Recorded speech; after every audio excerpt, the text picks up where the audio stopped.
ആൻഡ്രോ, എന്റെ ചോദ്യം straight forward ആണ്.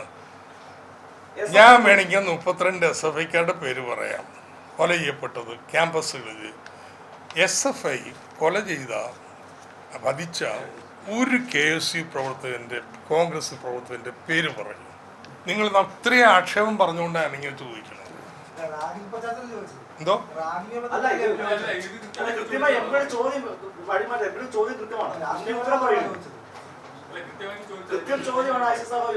പോട്ടെ, ഈ ചോദ്യം പോട്ടെ. ഞാൻ ചോദിക്കുന്നു, ഇപ്പൊ വീണ്ടും ചോദിക്കുന്നു സബ്സ്റ്റാൻഷ്യൽ ചോദ്യമാണ്.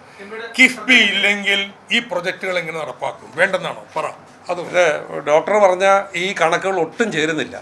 1.32%, 9.72% എങ്ങനെ വരാൻ? അത് ഡോളർ റുപ്പി എക്സ്ചേഞ്ചിലെ ഡിഫറൻസ് ആണെന്നൊക്കെ പറഞ്ഞാൽ ആരെ കളിപ്പിക്കാൻ പറയുന്നത്? അതെങ്ങനെ? അന്ന് എത്രയാണ് ഡോളർ എക്സ്ചേഞ്ച് വാല്യൂ? എത്രയാണ്? 3 കൊല്ലം മുമ്പ് എത്രയാണ് വാല്യൂ? ഇൻ്റർനാഷണൽ മാർക്കറ്റ് എത്രയാണ്?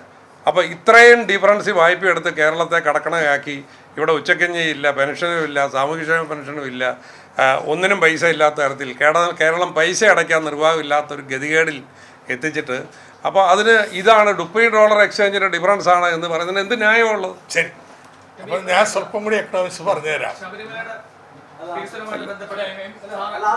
ശബരിമലയുണ്ട്, ശബരിമല കിട്ടി, അത് പറഞ്ഞില്ല. ശബരിമല കേന്ദ്ര സഹായം ഉപയോഗിച്ചിട്ടില്ല.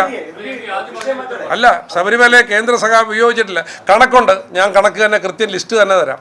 അത് ഞാൻ ഓർത്തെടുത്തോണ്ടല്ല വന്നിരിക്കുന്ന കണക്കുണ്ട്. കേരളത്തിൽ എത്ര KSUക്കാരെ കൊലപ്പെട്ടിട്ടുണ്ടെന്നുള്ളതിനെ കണക്ക് നാളെ ഈ പ്രസ് ക്ലബ്ബ് ഇതേ സമയത്ത് ഇവിടെ വെച്ചാൽ സന്തോഷം. ഞാൻ പറയാം അതിന്റെ കൃത്യ ലിസ്റ്റ് നാളെ ഇതേ സമയത്ത് ഈ പ്രസ് ക്ലബ്ബിൽ പത്രസമ്മേളനം നടത്തി ഞാൻ പറയാം.